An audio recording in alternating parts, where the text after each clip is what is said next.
అలక కృషి చేస్తేనే అమృతమిచ్చింది.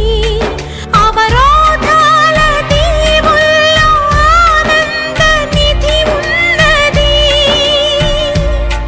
కష్టాల వారధి దాటిన వారికి సొంతమవుతుంది.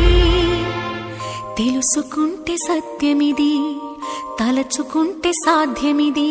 మౌనంగానే ఎదగమని మొక్క నీకు చెబుతుంది.